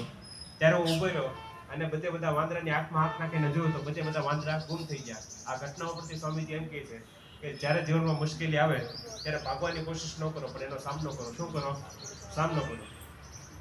તમને એમ થતું હશે કે હું આવો કાર્યક્રમ શું કામ કરું છું, બરાબર? તો હું પણ જ્યારે તમારી જેમ શાળામાં હતો ખોટ વિદ્યાર્થી હતો, હું છેલ્લે હતો, બરાબર? એટલે આ બધા મેડમ કે સર આ બેઠા ને ઊભા કરીને પૂછે છે અંદરનું કે આ આવડે જ કે અંદરનું અત્યારે તો 4-5 પ્રશ્ન પૂછે કોઈ કાંઈ આવડ્યું નહીં, પણ તો સર કે મેડમ પૂછે તો કાંઈ આવડે નહીં એટલે હું છેલ્લે જ બેઠો. તો મારી શાળામાં સ્વામીજીનો કાર્યક્રમ થયેલો, બરાબર? હું આ ખોટ વિદ્યાર્થી તો મેં તમને ચડી કીધું એમ હું કાંઈ પાકા નથી માનતો. 3 કલાકનો કાર્યક્રમ હતો, બપોરે 3 થી 6 નો. મને એ કાર્યક્રમમાં કાંઈ ખબર નહોતી, પણ મને એટલી ખબર હતી કે અમે ઓલા ભાઈ બોલે છે ને એવા કાંઈક છે. સાચું છે ખોટું એ નથી. 9 વર્ષ પછી હું પોતે એન્જિનિયર છું, માસ્ટર ડિગ્રી પૂરી કરેલી છે, બીએડ એમએડ લીધું. 9 વર્ષ પછી જ્યારે હું એન્જિનિયરિંગમાં આવ્યો, 2.5 વર્ષ નાપાસ થયો. કેટલા? 2.5 વર્ષ. પહેલા 6 મહિના નાપાસ, બીજા 6 મહિના નાપાસ, ત્રીજા 6 મહિના નાપાસ, ચોથા 6 મહિના, 2.5 વર્ષ નાપાસ થયો. પછી 4 વર્ષ આવે એન્જિનિયરિંગમાં, 48 વિષય આવે. મારી એમાં 2 રસ્તા હતા કે કાં તો ભણવાનું છોડી દો, કાં 1.5 વર્ષમાં ભણવાનું 48 વિષય પાસ થયું. એ દિવસે મને યાદ આવ્યું કે મારી શાળામાં સ્વામીજીનો કાર્યક્રમ થયેલો. એ દિવસે મેં સ્વામીજીનું પુસ્તક વાંચ્યું અને મારી આખી જિંદગી બદલાઈ ગઈ. પછી તો હું કોઈ નાપાસ નથી થયો. એ 2009નું વર્ષ હતું. 2014માં આખા ગુજરાતમાં મારો નંબર આવ્યો, બરાબર? હું સૌથી વધારે 8 વાર નાપાસ થયો ગણિતમાં. કેમાં? ગણિતમાં. આજે આખા ભાવનગરમાં સૌથી વધારે વિદ્યાર્થી ગણિત વિજ્ઞાનના મારા છે. 350 વિદ્યાર્થીની મારી બેચ હોય, બધા 100% છે. શું કામ? કારણ કે મને ખબર છે કે વિદ્યાર્થીને ગણિતમાં કઈ કઈ જગ્યાએ તકલીફ પડતી હોય. તો કહેવાનો મતલબ એમ છે કે સ્વામીજીએ જે કીધેલું છે એ 100% વાત સાચી છે, બરાબર? હું અહીંથી કાંઈ પાછા નથી મળતો. જે કાંઈ છે એ સાચી સત્ય વાત છે. જો સ્વામીજીએ કીધું તમે પાલન કરશો તો 100% તમે સફળ બનશો. તો આ છે બીજી ઘટના. પહેલી વસ્તુ આપણે શું શીખ્યા? આત્મશ્રદ્ધા. શું શીખ્યા? બીજી વસ્તુ નિર્ભયતા. ત્રીજી વસ્તુ છે એકાગ્રતા. શું છે? એકાગ્રતા. એકાગ્રતા એટલે શું થાય? તો સ્વામીજી કહે છે કે એકાગ્રતા એટલે એ જીવનનું સારભૂત તત્વ છે. 2 છોકરા છે, એક છોકરો છે એનો ક્લાસમાં 1લો નંબર આવે, બીજો છોકરો છે એનો ક્લાસમાં 6લો નંબર આવે. શિક્ષક એક જ છે, મેડમ એક જ છે, બરાબર? પણ એક છોકરો છે એનો 1લો નંબર આવે, એકનો 6લો નંબર. એની પાછળનું કારણ શું છે? એની પાછળનું કારણ છે એકાગ્રતા. શું છે? એકાગ્રતા. તો સ્વામીજી કહે છે કે જેનો 1લો નંબર આવતો હોય, બરાબર, એની એકાગ્રતા વધારે છે. જેનો 6લો નંબર આવતો હોય એની એકાગ્રતા ઓછી છે. તો એકાગ્રતા, આપણું મન એકાગ્ર છે કે નહીં જાણવું કઈ રીતે? તો આપણે એક પ્રયોગ કરીએ. તૈયાર બધા? આપણે 3 પ્રયોગ કરીએ. તૈયાર બધા? હા કે ના? આ તો ટટ્ટાર બેસવાનો. તમારો હાથ છે ને અહીંયા રાખો, જમણો હાથ નાકની નીચે, એટલે નાકમાંથી શ્વાસ બહાર નીકળે છે કે નહીં આપણે ખબર નહીં, બરાબર? તમારો ડાબુ નાક છે આ બાજુ છે, બરાબર? તો ડાબા નાકમાંથી કેટલા ભાઈઓ છે એને શ્વાસ આવે છે જુઓ. ડાબા નસકોરમાંથી, બરાબર? મારો ચહેરો આ બાજુ એટલે મારું ડાબુ નાક આ બાજુ છે. તમારો ચહેરો આ બાજુ છે એટલે તમારો ડાબુ નસકોરો આ બાજુ છે. તો કેટલા ભાઈઓને ડાબા નાકમાંથી શ્વાસ આવે છે? આ ખૂબ સરસ. આવે 5-6 વિદ્યાર્થીના, બરાબર? 10 જેટલા વિદ્યાર્થી. ઓકે. મોડા હાથ ઊંચા ન કરો. હમણાં જ મેં સમજાવું, ડરો નહીં. એકબીજા આવું જોઈશ કે કોઈક હાથ ઊંચો કરે તો હું હાથ ઊંચો કરું, બરાબર? બરાબર. આ પહેલો પ્રયોગ પૂરો થઈ ગયો. બીજો પ્રયોગ ફરીથી અહીંયા હાથ રાખો, ટટ્ટાર બેસવાનો. તમારું જમણું નાક છે આ બાજુ છે, બરાબર? જમણા નાકમાંથી કેટલા ભાઈઓને શ્વાસ આવશે એ કહેવાનું છે. ઘણા બધાને. ખૂબ સરસ. આ બીજો પ્રયોગ પૂરો થઈ ગયો. ત્રીજો પ્રયોગ કરીએ. ફરીથી અહીંયા હાથ રાખો. બંને નાકમાંથી કેટલા ભાઈઓને શ્વાસ આવશે? બંને નાકમાંથી. ખૂબ સરસ. તો તમને એમ થતું છે કે આ 3 પ્રયોગ છે એનો મતલબ શું? તો પહેલો જે આપણે પ્રયોગ કર્યો, ડાબા નાકમાંથી શ્વાસ આવતો હોય, બરાબર? તો 1 જ સેકન્ડમાં ખબર પડે. એમાં કઈ નાક બંધ કરવાની જરૂર નથી, શ્વાસ લેવાની જરૂર નથી. ખાલી આમ હાથ રાખો તો તરત ખબર પડે. તો ડાબા નાકમાંથી શ્વાસ આવતો એનો મતલબ એમ છે કે તમારું શરીર થાકી ગયું છે. 5-6 વિદ્યાર્થીએ હાથ ઊંચા કરેલા, બરાબર? એટલે સાહેબ એ લોકો થાકી ગયા હશે, બરાબર? પછી બીજો પ્રયોગ કર્યો. જમણા નાકમાંથી શ્વાસ આવતો હોય તો મોટાભાગના વિદ્યાર્થીઓ હાથ ઊંચો કર્યો, તો એ સારું કહેવાય. જમણા નાકમાંથી શ્વાસ આવતો એનો મતલબ એમ છે કે તમારું શરીર અત્યારે કેવું છે? શક્તિશાળી છે. કામ કરવાનો સમય છે, આરામ કરવાનો સમય નથી. પાડો જોયેલો છે? પાડો એ શું કરે? પાણીમાં પડ્યો હોય એ કાંઈ કામ કરે? તો સ્વામીજી કહે છે કે આપણે પાડા નથી. We are not animals, we are human being. સમજાણું? એટલે સ્વામીજી કહે છે કે આપણે જ્યારે જમણા નાકમાંથી શ્વાસ આવતો હોય ત્યારે કામ કરવાનો સમય છે, આરામ કરવાનો સમય નથી, બરાબર? શિક્ષક કે મેડમ દાખલા ગણાવતા હોય તો ગણવાના. આપણે શું કરીએ કે સરકારે જે પેન આપેલી હોય, એ જે તમને પેન આપેલી હોય એની હોય તો મંદિરમાં રાખીને પૂજા કરવાના છે, આરતી કરવાના છે. તો શિક્ષક કે મેડમ જે દાખલા ગણાવતા ત્યારે પેન ઊંચી કરીને દાખલો ગણવાનો. આપણી પેન છે એની નકરા લીટોટા જ કરીએ, પછી જ્યાંથી માર્ક આવડે એ આપણે કહીએ કે મેડમને કાંઈ ભણાવતા આવડતું, પછી એલા હવે તું પેન ઉપાડી દે, એક લીટો તો કર.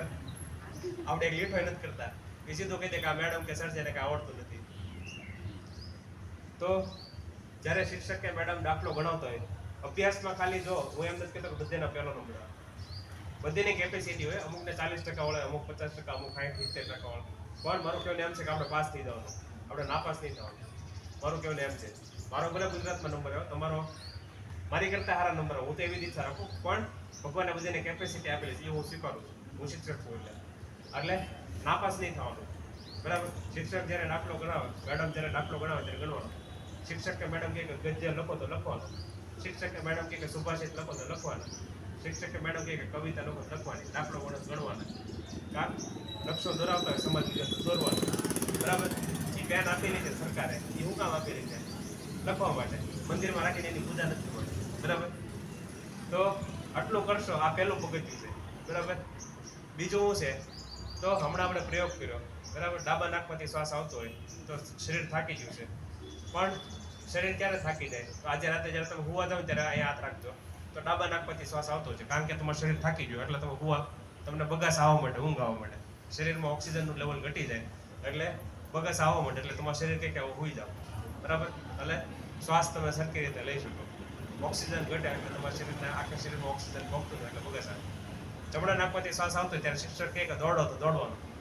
બરાબર. શિક્ષક કહે કે દોડો, કસરત કરો તો કરવાની. શરીરને મજબૂત બનાવવા તો શું કરવું પડે? કસરત કરવી પડે કે લાડવા પેંડા ખાવા પડે કે ઓલી સોડા પીવા જવું પડે રોડ ઉપર કે માવા ખાવા પડે? કસરત કરવી પડે ને. તો શિક્ષક કહે કે દોડો, મેડમ કહે કે દોડો તો દોડવાનું. તમે દોડશો તમને તમારું શરીર શક્તિશાળી થાય. સાહેબ કે મેડમ? સીધી વાત છે. સાહેબ ને મેડમ ને જયારે દોડવાનું હતું ત્યારે દોડી લીધું. બરાબર. હવે તમારો સમય છે, તમે દોડશો, તમે કસરત કરશો તો તમારું શરીર શક્તિશાળી બનશે. આટલા માટે જ્યારે કામ કરવાનો સમય હોય ત્યારે કામ કરવાનું, આરામ નહીં કરવાનો. અને જ્યારે આરામ કરવાનો સમય હોય ત્યારે આરામ કરવાનો. બરાબર. બેની વચ્ચે બેલેન્સ હોવું જોઈએ. અને જ્યારે આપણે ત્રીજો પ્રયોગ કર્યો, બરાબર, અહીંયા હાથ રાખ્યો, બે નાકમાંથી શ્વાસ આવતો, એનો મતલબ એમ છે કે તમારું મન અત્યારે એકાગ્ર છે. જેને બે નાકમાંથી શ્વાસ નથી આવતો એનો મતલબ એમ છે કે તમે બધા બેઠા તો અહીંયા છો પણ તમારું મન ક્યાંક બીજે ફરે છે. જેને બે નાકમાંથી શ્વાસ આવે છે એનો મતલબ એમ છે કે હું જે બોલું છું એની ઉપર તમારું ધ્યાન છે. બરાબર. જેનું મન અત્યારે એકાગ્ર નથી એને એમ થતું કે આ સાહેબ ક્યારના બોલ કરે છે, જાય તો સારું. એ પોતે ભૂલી જશે ને અમે પરસેવા ભૂલી જાય, સમજાણું કંટાળો આવી ગયો તો જાય તો સારું. પણ 10 મિનિટમાં કાર્યક્રમ પૂરો થઈ જશે. બરાબર. ટેન્શન નહીં. તો ઘણી પહેલા હું નવો શિક્ષક તરીકે લાગ્યો ને તો કોઈક વિદ્યાર્થી ભણતો ને એટલે સીધો લાફો મળતો, એ તું ભણતો કેમ નથી? પણ સ્વામીજીના પુસ્તકો વાંચ્યા પછી ખબર પડી કે જે વિદ્યાર્થી ભણતો નથી એની પાછળનું કારણ શું છે? કારણ કે એની પાસે એકાગ્રતા નથી. એકાગ્રતા નથી એટલે એને કાંઈ સમજાતું નથી. એને કાંઈ સમજાતું નથી એટલે એને ભણવામાંથી રસ ઉડી ગયો, આટલી કાંઈ ભણતો નથી. તો એકાગ્રતા વધારી શકાય તો આ સ્વામીજી કહે છે એકાગ્રતા વધારી શકાય. કઈ રીતે વધારી શકાય? તો તમે બધા કુંભક પૂરક રેચક કરો છો? હા કે ના? કુંભક પૂરક રેચક કરો છો? તમને ઘણી વાર એવું થતું હશે કે કુંભક પૂરક રેચક આ મેડમ કે સર કરાવે છે, પણ હુકમ કરાવતા છે. તો તમે બધા ટટ્ટાર બેસો, હાલો. આ આખી વૈજ્ઞાનિક પદ્ધતિ છે. તમારામાંથી જો કોઈ એક વિદ્યાર્થી, 108 વિદ્યાર્થી છે આયા 6 થી 8 માં, તમારામાંથી જો કોઈ એક વિદ્યાર્થી કરશે, બરાબર, ઈમાનદારીથી, બરાબર, એવું નહીં કે ખાલી કાર્યક્રમ થયો ને શિક્ષક મેડમ કરાવે છે એટલે કરવાનું. જે દિલથી કરશે એ ફટાફટ પ્રગતિ કરશે. બરાબર. તો જમણો અંગૂઠોથી જમણા નાક ઉપર રાખો, ડાબા નાકથી શ્વાસ લેવાનો, બરાબર, 4 સેકન્ડ માટે. તો ડાબા નાકથી શ્વાસ લેજો, બરાબર, ટટ્ટાર લેશો. પછી બે નાક બંધ, પછી જમણા નાકથી શ્વાસ છોડવાનો, પછી જમણા નાકથી શ્વાસ લેવાનો, પછી બે નાક બંધ, પછી ડાબા નાકથી શ્વાસ છોડવાનો. આપણે એક માળા પૂરી કરી. કેટલી? એક માળા પૂરી કરતા 24 સેકન્ડ થાય. 4 માળા પૂરી કરવાની. કેટલી? 4 માળા પૂરી કરતા 1 મિનિટ ને 36 સેકન્ડ થાય. 96 સેકન્ડ. 24 ચોકો 96. બરાબર. તો 1 મિનિટ 36 સેકન્ડ જો તમે નાડી શુદ્ધિ કહેવાય. આમાં ત્રણે આવી ગયું. કુંભક પૂરક રેચક. બરાબર. તમે અત્યારે છોટું કરતા કુંભક પૂરક રેચક, પણ આમાં ત્રણે વસ્તુ માળામાં ભેગું આવી ગયું. તમને એમ થાય કે આવું શું કામ કરવાનું? આ શિક્ષકે કરાવે છે, તમે કરાવો છો, આવું શું કામ કરવાનું? તો આવું એટલા માટે કરવાનું કે સવારે જ્યારે 11 વાગે શાળા ચાલુ થાય ત્યારે તમે બધા શાળા આવો કે નહીં? હા કે ના? હમણાં 15-20 મિનિટમાં શાળા છૂટી જાય એટલે તમે બધા ઘરે જાઓ કે નહીં?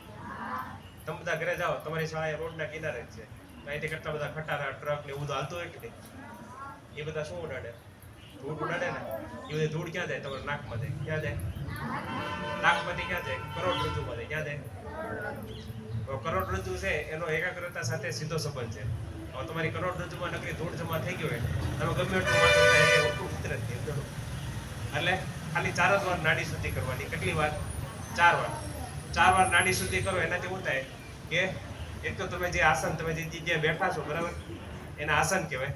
તમારું આસન સ્થિર થાય, તમારું મન સ્થિર થાય, અને તમારું જે કરોડરજ્જુ છે એ જે એમાં કચરો હોય એ રિલીઝ થઈ જાય, એટલે કે મુક્ત થઈ જાય, ચોખ્ખું થઈ જાય કરોડરજ્જુ. એનાથી ફાયદો શું થાય? તો તમારી એકાગ્રતા વધે. તમને એવું થાય કે કેટલી એકાગ્રતા વધે?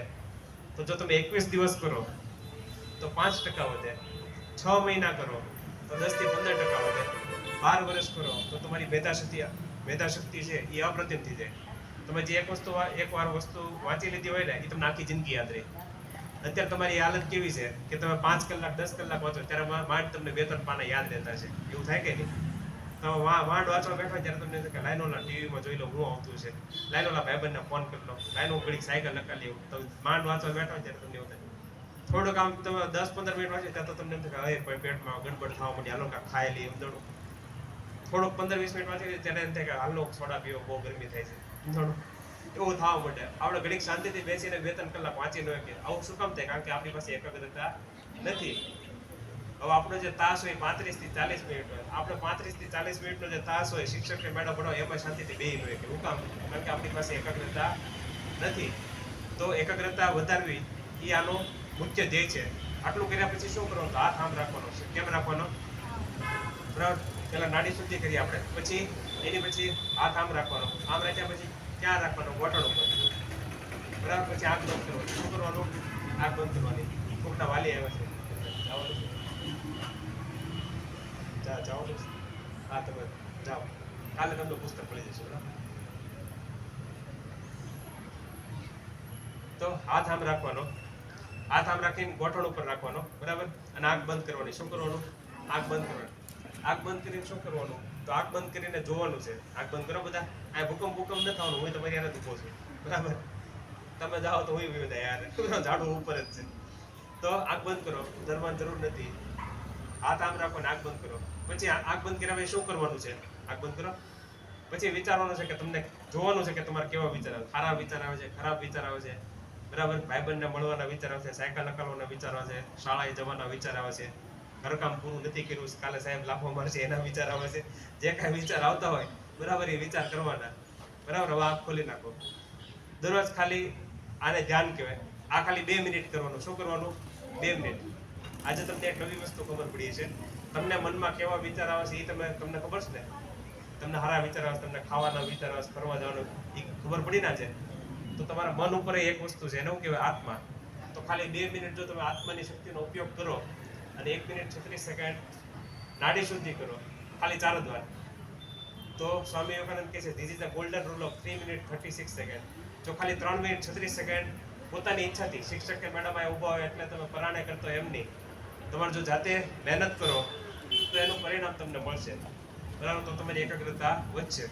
કેટલી વધશે મેં તમને કીધું કે 21 દિવસ કરશો તો 5% વધશે, 6 મહિના કરશો તો 10 થી 15% વધશે, 12 વર્ષ કરશો તો તમારી મેધાશક્તિ અપ્રતિમ થશે. તમે જે એકવાર વાંચ્યું છે એ તમને આખી જિંદગી યાદ રહેશે. સ્વામીજીના જીવનમાં 2-3 ઉદાહરણ છે એ જોઈ લઈએ ફટાફટ. એકવાર સ્વામીજી તે અમેરિકામાં હતા ત્યારે બધા કાઉબોયસ, ઓલો ભરવાડનો એક બીજો પ્રસંગ છે, એ બધા કાઉબોયસ હતા ને એ બધા બંદૂક લઈને નિશાન લેતા હતા. કેનું? ઈંડાના કોચલા હોય ને એનું. ઈંડાના કોટલા હતા ને એ બધા નદી ઉપર તરતા હતા. હવે કેવું થાય કે નદી ઉપર કાંઈક નિશાન લેવું બહુ અઘરું પડે. આ ઝાડવું છે એને ઝાડવાને મારે ગોળી મારવી તો આવે હેલી છે. હું કામ? કારણ કે ઝાડવું હલતું નથી. બરાબર, પાંદડા હલતા હોય હવાથી, ઝાડવું તો સ્થિર છે ને. કોઈ પણ સ્થિર વસ્તુને મારે ગોળી મારવી હોય ને એ હાવ હેલી છે. પણ નદી હોય એમાં કેવું કે પવન આવે ને એટલે નદીમાં તરંગ હોય, લહેર હોય, એમાં કાંઈક વસ્તુ તરતી હોય ને એને ગોળી મારવી બહુ અઘરી છે. જે બધા કાઉબોયસ હતા ને 1 કલાકથી મહેનત કરતા હતા, આખા પરસેવામાં રેપઝેપ થઈ ગયા, પણ એક ગોળી વાગતી નહોતી. સ્વામીજી હતા એ પુલ પાસે ઊભા હતા. સ્વામીજીએ જોયું થોડુંક હસ્યા. તો એ બધા કાઉબોયસ હતા ને એને ગુસ્સો આવી ગયો. You think that it is very easy. You take the rifle and shoot the shells. We will see how it is easy for you. તો કોકના વાલી આવે છે, કોના વાલી આવે છે? વત્સલ સાતમામાં.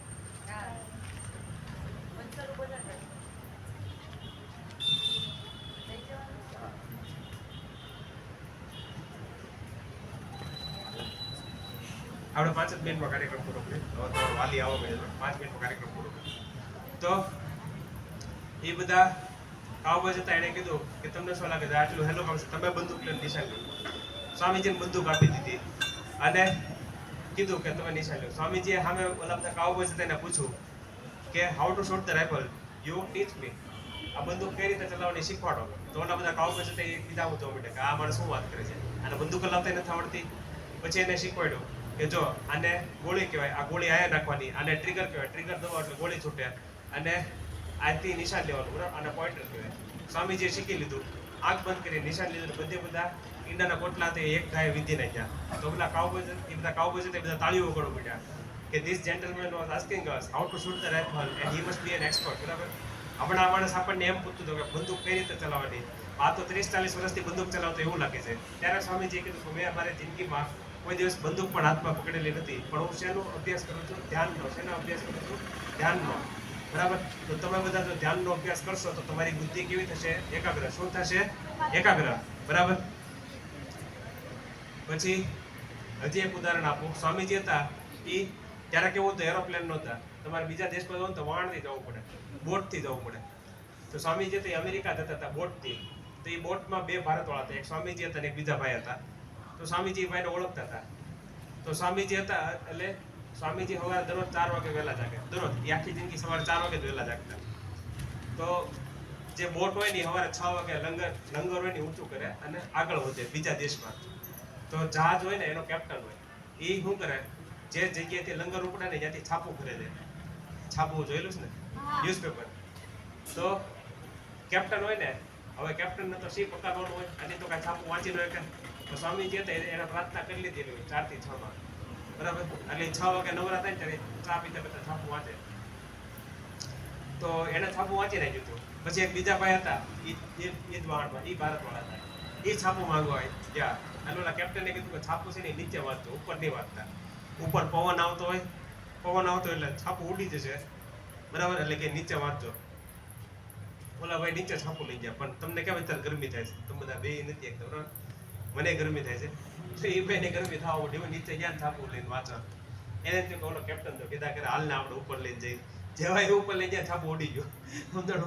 પી ઓલો કેપ્ટન કીધાડો તમે ભારતવાળા હાવ ડોબા, કેટલી વાર કીધું કે ઉપર જઈને છાપું નહીં વાંચવાનું. ઓલો તો રોતો રોતો સ્વામીજી ભાઈ ગયો કે સ્વામીજી ઓલો તો કેપ્ટન ત્યારનો ખીજાય છે, સમજાણો, કે છાપું ઉડી ગયું. સ્વામીજી કે લે એમાં મોટી વાત છે, તું એક કાગળ ને પેન લેતા આવ. એ ભાઈ કાગળ ને પેન લઈને આવ્યા એટલે સ્વામીજી આખું છાપું લખી નાખ્યું. લે એ ભાઈને આપી દીધું. તમે વિચાર કરો સ્વામીજીની મેધા શક્તિ કેટલી છે. એકવાર સ્વામીજી અલવરમાં હતા, અલવર રાજસ્થાનમાં, એવું આપણે કેમ ભૂદેલ છે ભાવનગરમાં, એવું બરાબર, ભાવનગર ગુજરાતમાં, તો અલવર છે રાજસ્થાનમાં આવેલું છે. સ્વામીજી ફરતા ફરતા અલવરમાં ગયેલા. અલવરના રાજા હતા ને એના મહેમાન બનેલા. સ્વામીજી અહીંયા બેઠા હતા, પાસે 2-3 પુસ્તક પડ્યા હતા. અલવરના રાજા હતા, રાજાઓ એને કેટલા બધા માણસો મળવા આવતા. રાજા હતા એ સામે ઉભા હતા, એને કેટલા બધા માણસો મળવા આવ્યા હતા. સ્વામીજીએ પહેલું પુસ્તક લીધું, 1 પાનું 2 પાના બધા પાના ફેરવા પુસ્તક હેઠું મૂક્યું. બીજું પુસ્તક લીધું, 1 પાના 2 પાના 3 પાના બધા પુસ્તકના પાના ફેરી હેઠું મૂક્યું. ત્રીજું પુસ્તક લીધું ત્યારે રાજા સામેથી હાલીને આવતા હતા. રાજાએ સ્વામીજીને પૂછ્યું કે રાજા, સ્વામીજી તમે શું ગોતો છો? મને કહો, હું તમને મદદ કરું. ત્યારે સ્વામીજી કીધું હું કાંઈ ગોતતો નથી, હું તો પુસ્તક વાંચું છું. તો રાજા વિચારવા પડી ગયો, કોઈ માણસ આટલું ઝડપથી પુસ્તક થોડું વાંચી શકે? ત્યારે રાજાએ કીધું, બરાબર, ત્યારે સ્વામીજીએ કીધું કે તમને એવું લાગતું હોય કે હું ખોટું બોલું છું, તો આ 2 પુસ્તક તમે હમણાં તમે અહીંયા ઉભા હતા ત્યારે જ વાંચ્યા. આ ત્રીજું પુસ્તક મેં એટલું વાંચ્યું છે, તમે અહીંયા હાલીને આવ્યા ને એમાં તમારે જે પૂછવું એ પૂછો. રાજાએ જેટલા પ્રશ્નો પૂછ્યા ને સ્વામીજીએ પાના નંબર સહિત કયા ફકરામાં કઈ લીટીમાં કયો શબ્દ લખ્યો છે ને એ કહી દીધું. રાજા વિચારવા પડી ગયો કે કોઈ માણસને આટલું બધું યાદ કઈ રીતે 1 સેકન્ડમાં આખું પાનું વાંચી નાખે? બરાબર. ત્યારે સ્વામીજીએ કીધું કે જ્યારે નાનું બાળક હોય ને, જ્યારે પહેલા બીજા ધોરણનું બાળક આવે ને, ત્યારે શિક્ષક હોય ને કે મેડમ હોય ને, ત્યારે પાટીમાં એને ક ખ ગ લખતા શીખવાડે. શું લખતા શીખવાડે? બરાબર. પછી તે બાળક જ્યારે મોટું થાય 3-4 ધોરણમાં આવે ત્યારે શિક્ષક હોય ને પાટીમાં આખો શબ્દ લખતા શીખવાડે. રમે છે, ગમે છે, દોડે છે, કમળ, બરાબર, એવી રીતે બગીચો, બાગ, શાળા. પછી સ્વામીજી કહે છે કે એ રીતે વિદ્યાર્થી જ્યારે 7-8મા ધોરણમાં આવે ને ત્યારે આખું વાક્ય એક સાથે લખી શકે. હું શાળાએ જઈ રહ્યો છું, મારા પપ્પાનું નામ આ છે, મારા મમ્મીનું નામ આ છે, મારા શિક્ષકનું નામ આ છે, બરાબર, આખું વાક્ય એક સાથે લખી શકે. પણ સ્વામીજી કહે છે કે દુનિયાના 95% માણસો છે ને એની બુદ્ધિ એટલી જ છે, પણ જો એ પોતાની બુદ્ધિનો વિકાસ કરે ને તો એનાથી પણ વધારે વધી શકે. તમારા 8મા ધોરણમાં વિજ્ઞાનની ચોપડીમાં એક પ્રયોગ આવે છે. શું પ્રયોગ આવે છે? તો સૂર્યના જે કિરણો હોય ને બિલોરી કાચથી તમે નીચે રાખો ને, બરાબર, તો સૂર્યના કિરણો બધા એકત્રિત થઈ જાય, નીચે કાગળ રાખો ને હળવી જાય. તો સ્વામીજી કહે છે કે માણસનું મન છે ને એ શક્તિશાળી છે. જો તમે તમારા મનની શક્તિ બધી ભેગી કરો ને તો તમે અદ્ભુત કાર્ય કરી શકો. ટાઈમ થઈ ગયો છે, તમે બધા કંટાળી ગયા છો, ગરમી થઈ છે, બરાબર, હજી 10 મિનિટથી પણ આપણે લાંબો નથી કાર્યક્રમ કરવો, આટલો રાખીએ. જય હિન્દ, જય ભારત. બરાબર, પૂરું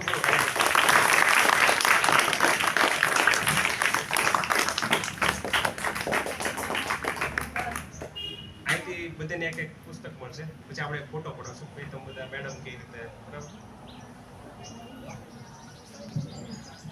બે છોકરા ફોટો ઉભા થા.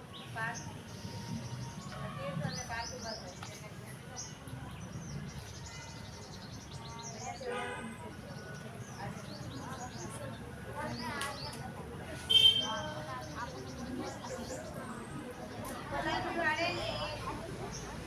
વ્યવસ્થિત પલાઠી વાળીને બેઠેલા.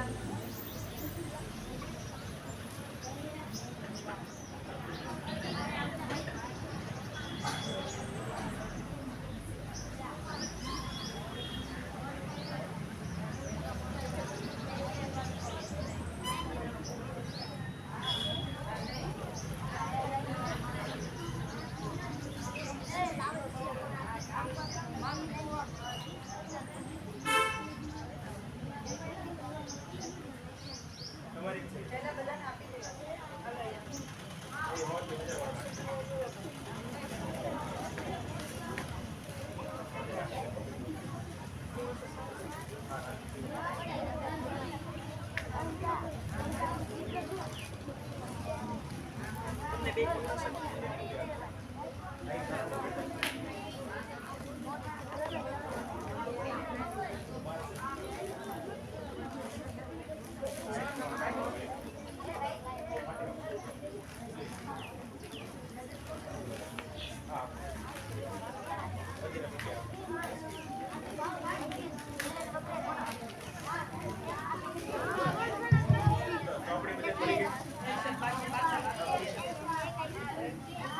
અભિષેકભાઈ આપણને ખૂબ સુંદર વાતો કરી.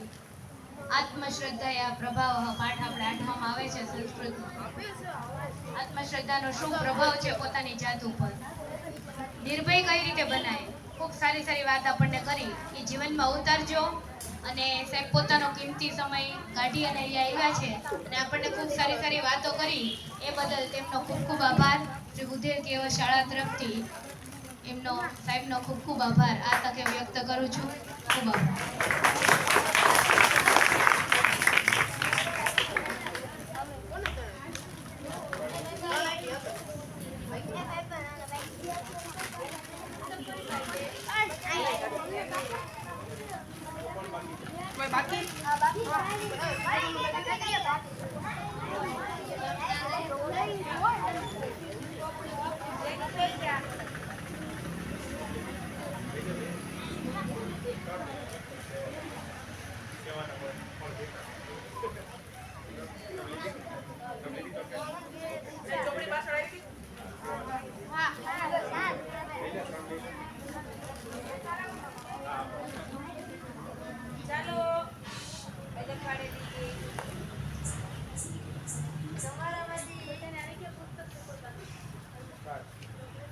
વિદ્યાર્થી જેને બાકી હોય ખાલી હાથ ઊંચો રાખે.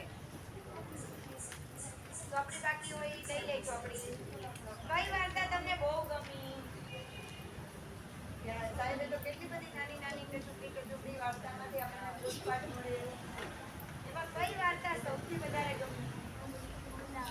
વિજય કે ઉભો થઈને